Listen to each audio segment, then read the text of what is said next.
Hey Onco fam, welcome back to Oncoverse. Today we're diving into the world of alkylating agents, a cornerstone in cancer therapy. We'll explore the entire family: nitrogen mustards, nitrosoureas, alkyl sulfonates, ethyleneimines, triazenes, and hydrazine derivatives. These drugs were among the first used to treat cancer and still play a vital role in hematology and oncology. In this comprehensive guide, we'll break down their mechanisms, review every major drug, discuss clinical indications, and cover the full spectrum of side effects and adverse reactions. Let's get started on this essential journey through cancer pharmacology. Alkylating agents work by adding an alkyl group to DNA, disrupting the cell's ability to replicate. This action is especially important in cancer therapy as it targets rapidly dividing cells. The first agent, Mechlorethamine hydrochloride, marked the beginning of this drug family. These agents cross-link DNA strands, particularly at the N7 position of guanine, and are active throughout the cell cycle. The main subclasses include nitrogen mustards, nitrosoureas, alkyl sulfonates, ethyleneimines, triazenes, and hydrazines. Understanding these categories helps us appreciate their unique roles and toxicities in cancer treatment. Let's begin with nitrogen mustards, a class widely used in oncohematology. Once inside the cell, these drugs undergo a chemical reaction called intramolecular cyclization, forming highly reactive aziridinium ions. This process involves the nitrogen atom displacing a chloride ion, creating a three-membered ring structure. The resulting aziridinium ion is highly reactive and seeks out nucleophilic sites on DNA, most commonly the N7 position of guanine bases. This chemical modification of DNA is central to the effectiveness of nitrogen mustards in targeting cancer cells. Nitrogen mustards have two reactive groups, allowing the aziridinium ion to react with a second guanine base on the opposite DNA strand. This creates a DNA interstrand crosslink, which prevents the DNA double helix from unwinding, a critical step for replication and transcription. As a result, replication forks stall, DNA damage accumulates, and rapidly dividing cells like cancer cells are pushed towards cell death. While cells have repair mechanisms to remove these crosslinks, these same pathways can contribute to chemotherapy resistance, making the study of crosslink repair crucial for improving treatment outcomes. Nitrogen mustards do more than just damage DNA. They can also interfere with the formation of new blood vessels, a process known as anti-angiogenesis, and modulate the immune system. This means they can either enhance the immune response to fight cancer or suppress it to prevent harmful reactions. Despite these additional effects, direct DNA damage remains the primary mechanism of action for nitrogen mustards, making them a versatile tool in the oncologist's arsenal. Bendamustine is primarily used in chronic lymphocytic leukemia and non-Hodgkin lymphoma. It has a short plasma half-life and causes myelosuppression that reverses quickly. Cyclophosphamide, on the other hand, is a prodrug activated in the liver. It's used to treat a wide range of cancers and autoimmune diseases. Its active metabolites include aldofosfamide, phosphoramide mustard, and acrolein. Phosphoramide mustard is less toxic, while acrolein is responsible for side effects like hemorrhagic cystitis and hair loss. Understanding these differences helps tailor therapy to each patient's needs. Ifosfamide is structurally similar to cyclophosphamide, but has a longer dose-dependent half-life and is less likely to cause nausea and vomiting. It's used in a variety of cancers, including bronchogenic, breast, testicular, bladder, head and neck carcinomas, and some bone cancers. However, it produces greater neurotoxicity due to its metabolite chloroacetaldehyde. Like cyclophosphamide, it also produces acrolein, which can damage the bladder. That's why Mesna is co-administered with both drugs to protect against hemorrhagic cystitis. Nitrogen mustards share a common toxicity profile. Side effects include myelosuppression, hemorrhagic cystitis, neurotoxicity, hair loss, kidney damage, nausea, vomiting, and infertility. These are important risks to discuss with patients before starting therapy. Mesna and adequate hydration are key strategies to reduce bladder toxicity. Recognizing and managing these side effects is essential for safe and effective cancer treatment.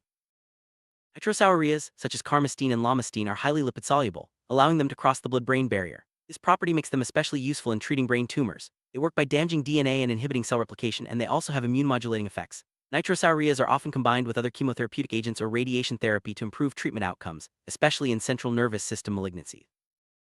Common side effects of nitrosoureas include nausea, vomiting, and delayed bone marrow suppression. This means blood counts need to be monitored for a longer period after treatment. Other important adverse reactions are visceral fibrosis, kidney damage, and central nervous system toxicity, which can present as seizures. These risks highlight the importance of careful monitoring during and after therapy with nitrosoureas. Alkyl sulfonates, including Busulfan and Treosulfan, are highly specific for myeloid cells. Granulocyte precursors are most sensitive, followed by platelets and red blood cells. This class is widely used in chronic myelogenous leukemia and in bone marrow and stem cell transplantation due to their targeted myeloablative effect. Their specificity makes them valuable in preparing patients for transplantation.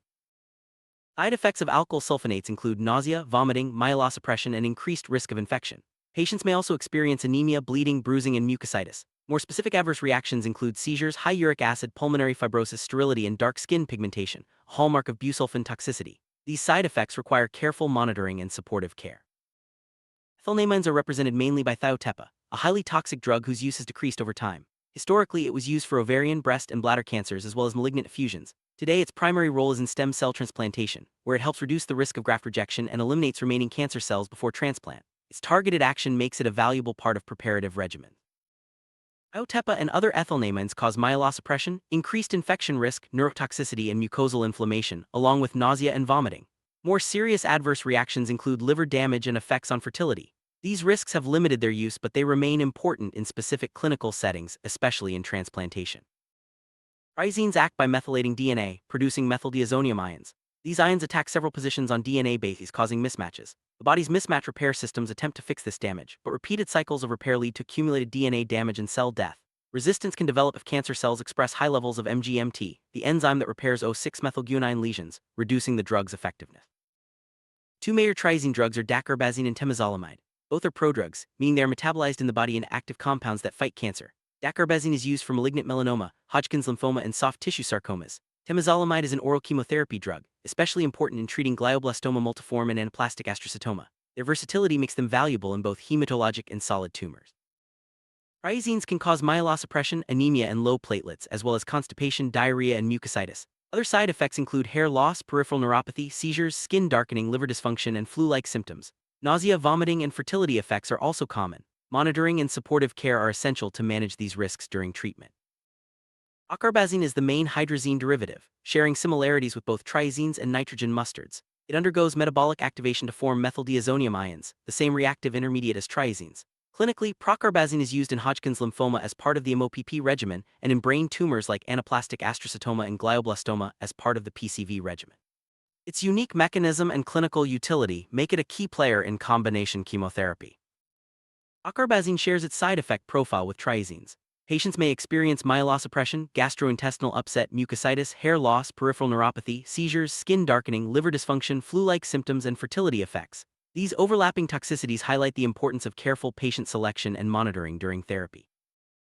Wraps up our complete guide to alkylating agents, covering nitrogen mustards, nitrosoureas, alkyl sulfonate, ethyleneimines, triazenes, and hydrazine derivatives. We've discussed their mechanisms, key drugs, clinical uses, and all major side effects and adverse reactions. Understanding these agents is crucial for anyone involved in cancer care. Stay tuned for more in-depth guides on other chemotherapy classes, and keep learning with Onco Verse as we make oncology make sense. Alkylating agents are a foundational class of chemotherapy drugs. Their main action is to disrupt DNA function in cancer cells, leading to cell death. Because they are not specific to any cell cycle phase, they can target cancer cells at multiple stages of division. This broad activity is both a strength and a challenge, as it also affects normal, rapidly dividing cells, leading to side effects. Within the nitrogen mustards class, several drugs are commonly used, each with unique properties. Mechlorethamine was the first, followed by Cyclophosphamide, Ifosfamide, Melphalan, and chlorambucil. Each drug has specific indications, dosing, and side effect profiles, making drug selection an important part of personalized cancer therapy. Resistance to nitrogen mustards can develop through enhanced DNA repair mechanisms in cancer cells. These cells may upregulate pathways that remove DNA crosslinks, reducing drug effectiveness. Understanding and overcoming resistance is a key area of ongoing research, with the goal of improving patient outcomes. Cyclophosphamide is one of the most widely used alkylating agents. It's effective in treating lymphomas, leukemias, breast cancer, ovarian cancer, and even some autoimmune diseases like lupus and vasculitis. Its versatility stems from its activation in the liver and broad spectrum of activity. However, its side effect profile requires careful monitoring and supportive care. Ifosfamide, while similar to cyclophosphamide, carries unique risks. Its neurotoxicity can manifest as confusion, somnolence, or even seizures, especially at higher doses. Monitoring for neurological symptoms and providing mesna for bladder protection are essential parts of safe administration. Its use in pediatric and adult cancers highlights its importance in oncology. Nitrosoureas are especially valuable in treating brain tumors due to their ability to cross the blood-brain barrier. Carmustine and Lomustine are standard components in regimens for glioblastoma and other central nervous system malignancies. Their lipid solubility is a key pharmacologic advantage, but also contributes to their unique toxicity profile. Unique feature of nitrosoureas is their delayed bone marrow suppression. Unlike other chemotherapies, the nadir and blood counts may occur weeks after treatment. This requires extended monitoring and patient education to recognize late-onset side effects. Their use in combination regimens maximizes efficacy but also increases the need for vigilance. Busulfan, a classic alkyl sulfonate, is known for its unique toxicity profile. Pulmonary fibrosis, or Busulfan lung, is a serious risk, along with seizures and skin pigmentation changes. Its role in stem cell transplantation is critical but requires careful dosing and monitoring to minimize complications. Treosulfan is a newer alkyl sulfonate with a similar mechanism to Busulfan but a different toxicity profile. It is increasingly used in conditioning regimens for stem cell transplantation, especially in pediatric and older adult populations. Its favorable side effect profile makes it an attractive alternative in certain clinical scenarios. Thiotepa, once widely used for various cancers, is now mainly reserved for preparative regimens in stem cell transplantation. Its ability to eliminate residual cancer cells and reduce graft rejection risk is valuable, but its high toxicity limits broader use. Careful patient selection and supportive care are essential when using Thiotepa. Triazenes, including Dacarbazine and Temozolomide, exert their anti-cancer effects by methylating DNA. This leads to base mismatches and triggers cell death. The effectiveness of these drugs can be limited by the MGMT enzyme, which repairs the specific DNA lesions they cause. Testing for MGMT status can help guide therapy decisions in certain cancers. Temozolomide is a mainstay in the treatment of glioblastoma multiforme and anaplastic astrocytoma. Its oral administration and ability to cross the blood-brain barrier make it especially convenient and effective for brain tumors. Its side effect profile is generally manageable, but monitoring for myelosuppression and liver dysfunction remains important. Dacarbazine is used in the treatment of malignant melanoma, Hodgkin's lymphoma, and soft tissue sarcomas. Its role in combination regimens such as ABVD for Hodgkin's lymphoma highlights its importance in modern oncology. As with other alkylating agents, monitoring for side effects is essential for safe administration. Procarbazine is a key component of the MOPP regimen for Hodgkin's lymphoma and the PCV regimen for brain tumors. Its mechanism overlaps with triazenes, forming methyldiazonium ions that damage DNA.